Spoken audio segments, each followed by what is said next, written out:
Hello, beautiful souls. Thank you so very much for dropping by. This channel is about understanding the difference between authentic non-duality and modernized nonsense, fake non-duality, often called Neo-Advaita, and how to recover from Neo-Advaita. So I got a very interesting letter a while back, and I'm going to read the letter and respond. Hi, I am reaching out to you because a video I saw you made about fake westernized non-duality has really made so much sense to me. My mom was an alcoholic for most of her life, had cheated on my father, and went to rehab for a year. Then came back into this weird non-duality stuff. I suffer from mental problems, and she has completely pushed non-duality onto me when I'm having problems or breakdowns, which makes me feel completely worse. She has also only gotten worse. She justifies everything wrong she does as there is no right or wrong, or there is no me, or non-duals called, I'm not going to mention the name of it, again, where she invited people on to chat about nothingness. It just hurts a lot, but it's nice to see someone out there who shares the same feeling about it as me and my family do. Thanks. You're very welcome, and I'm sorry to hear about the situation. You know, I've talked a lot on this channel about, recovering from Neo-Advaita, false non-duality. I haven't talked so much about how it impacts other people. And this is pretty intense. Like this person's daughter is not just gotten into Neo-Advaita, but has become a full-on Neo-Advaita teacher. So where to begin? So first of all, Neo-Advaita, or false non-duality, this thing that your mom is into, and I took a look at her podcast, by the way, it's not non-duality, okay? It's like modern people have kind of stolen that word, and said, oh, well, this is non-duality, when actually it's a very diluted version. I won't even say version. It's like they've stolen some language from traditional non-dual philosophy and then said, well, we're teaching the same thing, when actually they're teaching something completely different. It'd be more important for people like myself who were caught in this fake non-duality to recover from it. But that's just first and foremost. Now, second, Neo-Nonduality and Neo-Advaita is really like an addiction. So I'm not surprised that that's all your mom cares about, because as addiction progresses, whether it's gambling, alcohol, sex, overeating, Neo-Advaita, fake non-duality, over time, let's back up for a moment. So the way addiction works is you have some pain, and then you numb out the pain with the addictive behavior or substance. That temporarily suppresses the pain, and you feel better. It's okay to do that every now and then. It's maybe not the best thing, but if you do it every now and then, not a big deal. But if this becomes an ongoing thing, it becomes problematic for a number of reasons. One, you don't resolve the pain. It's still there, and then the pain comes back. Two, the negative behavior over time will start to cause more pain. So you now have the original pain plus the negative pain or consequences of the negative behavior, and now not only did you not solve your problems, but your problems just got bigger. So that's the next problem. The maybe even the bigger problem is that, well, I won't say bigger, but another problem with addiction is that over time you develop tolerance to the addictive behavior or substance, and it takes more and more and more of it. So over time, whether it's drinking or fake non-duality, or you need more and more and more of the drug to suppress, when I say drug, the addictive behavior to suppress the pain, because you develop a tolerance. So I'm not surprised your mom was, it sounds like a pretty extreme alcoholic if she went to rehab for a year. But I'm also not surprised to hear that this is all she really cares about now. Because over time, Neo-Advaita turns into an addiction. I experienced that myself, where I got to the point where I didn't want to talk to anybody unless they were willing to talk non-dual talk, or at least talk a kind of spiritual talk, because all I became interested in was this dissociative spiritual high. So it's hard to fathom for people who haven't had an addiction, but over time, someone who is addicted to alcohol or drugs or behavioral addiction like gambling or sex or internet or pornography, over time, their entire life becomes focused around that thing. Because, as I said earlier, it takes more and more of the addiction to numb the pain. And of course, the pain is getting bigger over time.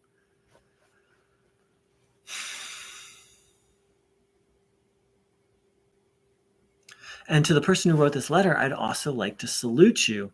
You know, when your mom pushes this crazy neo-non-duality stuff on you, you say no. And that's actually very important because, you know, she's pushing this neo-non-dual stuff onto you when it sounds like when you're really struggling. You know, she might as well be pushing onto you like, hey, go play in the traffic. You know, hey, what, you're feeling down?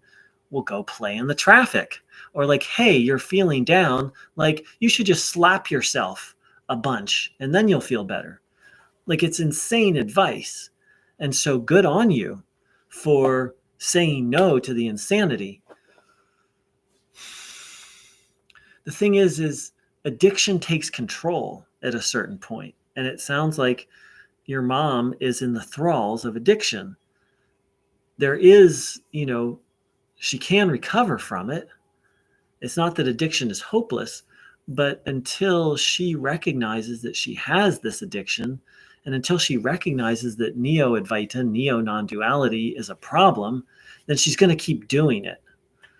The thing that differentiates neo-non-duality from other addictions is that neo-non-duality seems virtuous, right? Like if you're drinking a lot, or you're doing all different types of drugs, or you're having out of control promiscuous sex with all these different people, it's kind of hard to justify that, like, oh, this is a good thing. You might be able to say, oh, this feels good, but it's very hard to say, you know, what I'm doing is right and good. But what makes Neo-Advaita so tricky is that part of how it operates is the lie that it's the ultimate truth, and it leads people to liberation, and I am free now, and I'm going to lead other people to freedom. Like, it's this. So in some ways, Neo-Advaita is, like, in my view, is one of the trickiest addictions to overcome, because it seems virtuous and good. So just my sympathy to you and your family. And to those who just joined in, someone wrote me a letter about how their mom has become a Neo-Advaita teacher, a neo-non-duality teacher. So let's see if there's anything else I want to share. So the things that she says, so this person in the letter wrote, she justifies everything wrong she does as there is no right or wrong, or there is no me, or this is just a storyline. So that's classic neo-non-duality nonsense.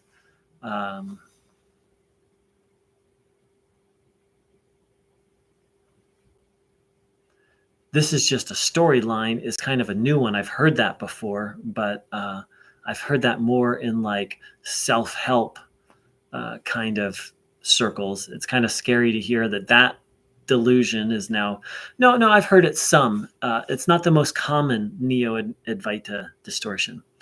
But what I would like to highlight is I took a look at this, at the mother's podcast. And so the type of Neo-Advaita that she's doing is what I call Neo-Advaita. It's the there's nothing to do Neo-Advaita, contrasted with, an easier way to language it is there's the just inquire Neo-Advaita, where it's like just practice self-inquiry. That's all you need to do. And then there's nothing to do Neo-Advaita, where it's like you're already free, you're already enlightened. Just drop the belief that you aren't enlightened and you're done. Like that's kind of the just believe Neo-Advaita. And the type of Neo-Advaita she's teaching, believing and teaching is the there's nothing to do Neo-Advaita. It's just a belief system, and it's a closed belief system, just like any real conservative. What's the word I'm looking for? Conservative. I don't want to say cult-like, though Neo-Advaita can be cult-like. Some people have a closed belief system, like, hey, this is what I believe. I'm not open to anything else. But there's some people have a closed belief system who will fervently attack any other belief systems, and are seeking to push their beliefs onto other people, and that's more what we're talking about here. It's a very complex mind web. So that's pretty much all I have to share. We've got a couple live viewers. If you have any questions or comments, feel free to type them in.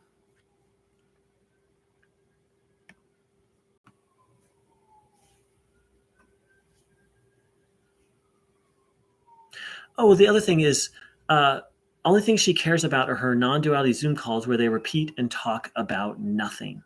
Now, that's one of the big differences between neo-non-duality and traditional non-duality.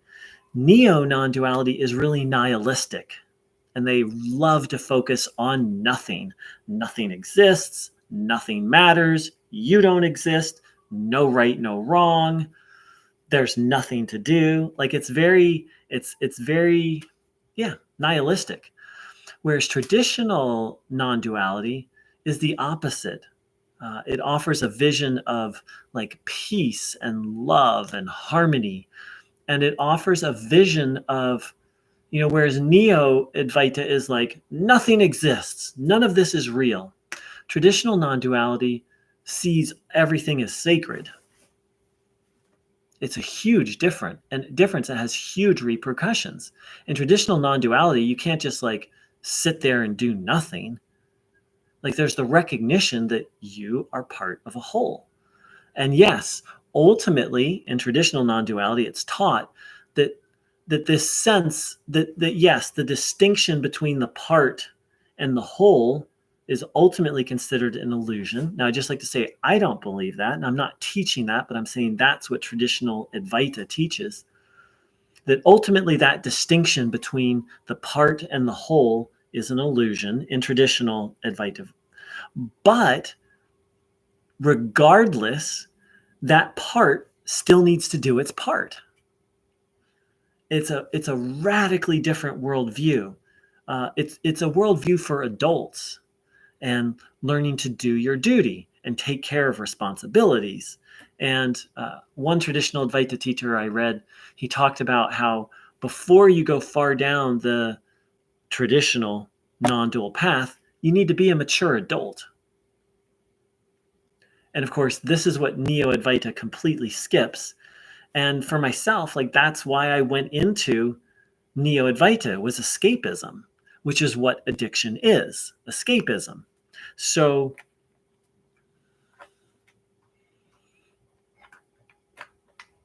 so this poor woman was trying to escape life and reality and ultimately escape her feelings and her thoughts through alcohol. And then she found Neo-Advaita. And now she set herself up as a Neo-Advaita teacher. And it's tragic. And of course, as this person said, now it's negatively impacting the family. And yeah,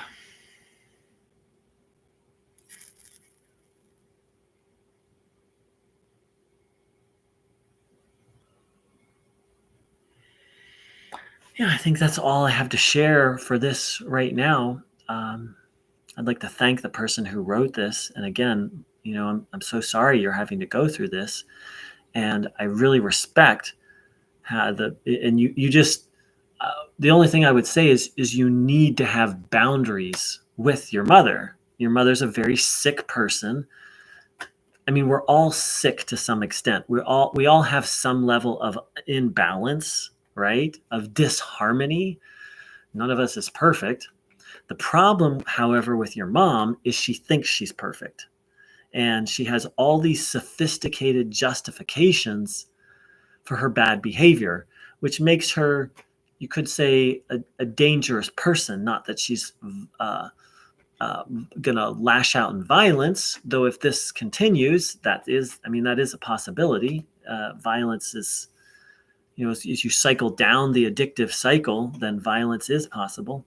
But she thinks she's perfect and enlightened, and is not coping with her feelings or reality, and that's just a downward spiral. I'd also like to suggest something called Al-Anon, which is a support group for people who've been impacted by another person's drinking. If you had a family or a relative who has a drinking problem and you feel you've been negatively impacted by it, that might be something that could be a resource for you. So, last call for questions or comments.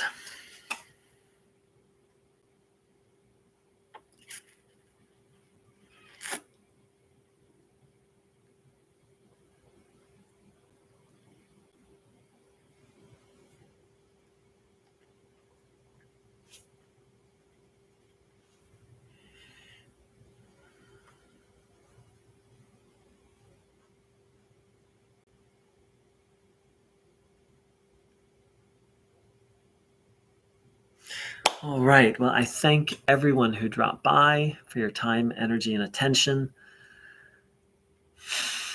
To those who've been impacted negatively by Neo-Advaita, whether it's through your own falling down the rabbit hole or if someone else you care about the rabbit hole, my prayers go out to you. It's horrible and devastating and painful. And I wish everyone who's been impacted by Neo-Advaita, Neo-Nonduality, a blessed day. Take care.